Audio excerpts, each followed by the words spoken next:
থানা থেকে পুলিশ এসেছিল। কি বললো? বললে আপনার মেয়ে ধরা পড়েছে বোম্বাইতে, তা কাগজপত্রের দরকার। তা আমরা আমার কাগজপত্র, শ্বশুর বাড়ি, আমার নিজের বাড়ি, দলিলপত্র দেওয়া হলো, ভোটার আই কার্ড, আমাদের প্রমাণপত্র, স্বামী স্ত্রী দুজনা সব মিলে দিলাম। দিলে পরে নিয়ে গেলে মেয়ে ছেড়ে দিল, এখান থেকে পাঠিয়ে দিয়ে গেলো প্রমাণপত্র বোম্বাইতে। কেন ধরেছিল? বাসা বাড়িতে কাজের জন্য গেছিল। হ্যাঁ। গেলে পরে ওনারা সন্দেহ হয়েছে বাংলাদেশের, সে সন্দেহ করে ওনারা ধরেছে, ধরে এখানকার বাসন্তী ঠিকানা পেয়ে ওনারা ছাড়িয়ে দিয়েছে।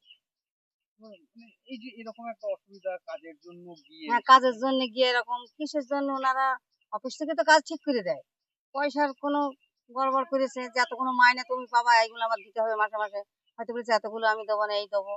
তখন ওনারা এইভাবে ধরে দিয়েছে। মানে সাধারণ মানুষের তো কষ্ট যে ভারতীয় হওয়া সত্ত্বেও বাংলাদেশি একটা জন্য